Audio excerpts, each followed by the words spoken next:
আসসালামু আলাইকুম, শুভ সকাল। কেমন আছো আমার প্রিয় ভাই বোনেরা? আশা করি ভালো আছো। আমিও ভালোই আছি, আলহামদুলিল্লাহ। আল্লাহর অশেষ রহমতে খুবই ভালো আছি।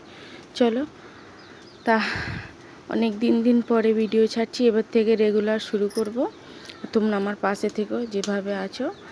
আর এই দেখো আমার সাকিবুলের তিনটে মুরগি, পায়েল, চিকু আর চিঙ্কু। ওদের তিনজনের তিনটে মুরগি, একটা ওর দিদির, একটা ওর, আর একটা ওর দাদার। তা খুব সুন্দর করে মানুষ করছে। অনেক কাজ হয়, কিন্তু সবটা তো আর ক্যামেরা বন্দি করা যায় না। 5টা মিনিট কিভাবে বসতে হয় সেটা আমি জানি না।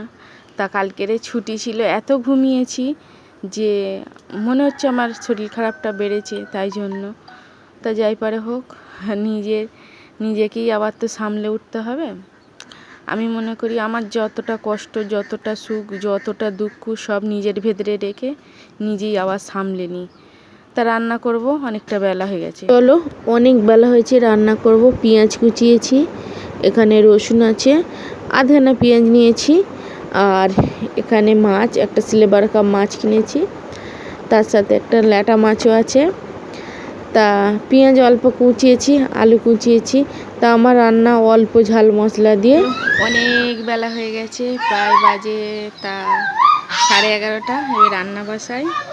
তোমাদের দুলাভাই নেই, একটা জায়গায় গেছে, দেখি কিছুদিন থাকলে তারপরে বলবো কোথায় গেছে। মনটা সেরকম ভালো না, কারণ একটা বাড়ির মানুষ সবসময় টুনটুন করে ঘুরতো তো। তা আজকের অনেক রাত পর্যন্ত কাজ করেছি, আবার ভোরবেলা উঠেছি, জমার কাজ ছিল তো খুব ঘুম পাচ্ছিল, চা খেয়ে ঘুমিয়ে পড়েছি। এখন উঠে রান্না করব, মাছটা বেছে নিয়েছি। চলো রান্না করি। কি রান্না করব সেটা তোমাদের দেখাবো, হালকা ভাব, পুরোটা দেখাতে পারছি না। চলো। ভাতও হয়ে এসেছে। তা আমায় যে কোনো রান্না বলো, সব কিছু অল্প তেল মশলা এবং সব কিছু অল্প অল্প দিয়ে করি, তাই হয়তো অ্যাসিডিটি হয়নি। দেখেছো, আলু কষে নিয়ে তাতে মাছ ঢেলে দিয়েছি, হয়তো পুরোটা দেখাতে পারিনি, কিন্তু তরকারিটা সেই হয়ে এসেছিল, সেই স্বাদ, কথাই বলে না সেই স্বাদ, তা সেই স্বাদ হয়েছিল। তা চলো, এবার দুপুর হয়ে গেছে, দুটো খেতে বসি। তা মাছ নিয়েছি, সেই ল্যাটা মাছটা নিয়েছি, 3 পিস আলু নিয়েছি, আর ভাত নিয়েছি। এই দিয়ে আমার খাওয়া হয়ে যাবে। আমি অল্প তরকারি খাই। রান্না করে দুটো কটা খেয়ে শুয়েছি। 2টোর সময় শুয়েছি, আর এখন সময় 4:30 উঠেছি, মানে এত ঘুম পেয়েছে। কদিন মোট ঠিকঠাক মতো ঘুম হচ্ছে না। আর একটা কাজ নিয়েছিলাম, কাজটাও প্রচুর, মানে সেই এঁড়ে লেগে গেছে বলে না, সেইরকম অবস্থা ছিল। তা হয়ে গেছে, আজকের হয়ে যেতে। কালকে অর্ধেক রাত পর্যন্ত করেছি, ভোরবেলা উঠেছি, তাই জন্য প্রচণ্ড ঘুম পেয়েছিল, ঘুমিয়ে নিয়েছি। আর ঘুম নেই চোখে, তবু এখনও ঘুম আছে, কিন্তু অত ঘুমানো ঠিক নয় আমার, বিশেষ করে আমার ঘুম বেশি ঠিক নয়। ডাক্তার বলেছে ঘুম হলেই ওজন বাড়বে, আর ওজন বাড়লেই আমার শরীর অসুস্থ হয়ে পড়বে। চলো একটু রাস্তার দিকে ঘুরে আসি, তোমাদের সাথে করে নিয়ে যাই। আকাশ প্রচণ্ড মেঘলা করেছে। কালকের ভিডিওটা শেষ করা হয়নি, আজকের ভিডিওটা শেষ করে দিয়ে আবার নতুন ভিডিও শুরু করব। তা আমাদের আমরা বলি যে আমরা ভারতের নাগরিক, আমরা হলাম স্বাধীন ভারতের নাগরিক, আমরা গর্ব করি। তা আমরা সত্যি কি স্বাধীন? তো সেই জায়গায় আজকের একটা আরজি কলেজের মেয়ে, মানে জুনিয়র ডাক্তার, তাকে ধর্ষণ করে বা অনেক মানে শাস্তি বা কঠিনভাবে মারা হয়েছে, তার শাস্তি চাই আমরা।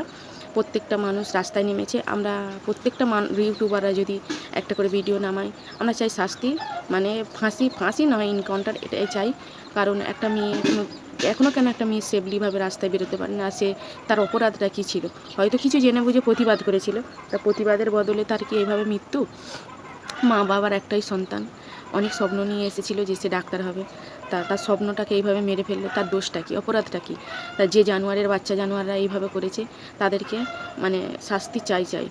আর এতে না যেন কোনো পার্টি বা কোনো আইনগত না যেন সাহায্য করা হয়, তাহলে কি বলো তো, তাহলে প্রত্যেকটা ছেলেই সাহস বেড়ে যাবে, একটুর পর একটু সাহস অনেকটাই বেড়ে যাবে। তা তোমরা ভাবো না, যদি ওটা কারোর আমার মেয়ে হতো, যদি বা আমার কোনো পরিবারের হতো, তাহলে তার পরিবারের কেমন হচ্ছে? হয়তো আমার পরিবারের মেয়ে বা যে কোনো হয়তো আত্মীয়রা বাইরে বেরোলো, আমাদের বুকের মধ্যে ভয় থাকবে, যদি এইরকম হয়। তা সে জায়গায় যদি প্রথম থেকে এইভাবে মানে প্রথম রাতেই মানে মেরে দেওয়াই ভালো। তা ওই ছেলেটা যেন শাস্তি, ছেলেটা মানে 20 জন মিলে তাকে ধর্ষণ করে আবার হাত ভেঙে মাথার এই ঘাড় ভেঙে পা ভেঙে এমনভাবে অত্যাচার করেছে যেটা মুখে বললেও মানে কম হবে। এইভাবে অত্যাচার করে কোনো নারীকে আমরা মনে করি ডাক্তার হলো আমাদের কাছে ভগবান। সেই ডাক্তারকে যখন সে ডাক্তারই যখন সেফ নেই, একটা ভগবানই যখন সেফ নেই, তখন আমাদের মতো মেয়েরা কীভাবে সেফ থাকবে? তা যে ডাক্তার অত বড় হসপিটাল বলো, অত বড় হসপিটালের কি একটাও সিকিউরিটি ছিল না, না একটাও মানুষ ছিল না? তা যাই পারে হোক, অত সত্য আমরা জানি না। আমরা চাই শাস্তি হোক, এটাই চাই। বললে অনেক কথা হবে। তা আমরা তো একদম এতে থাকি, অত কিছু বুঝি না।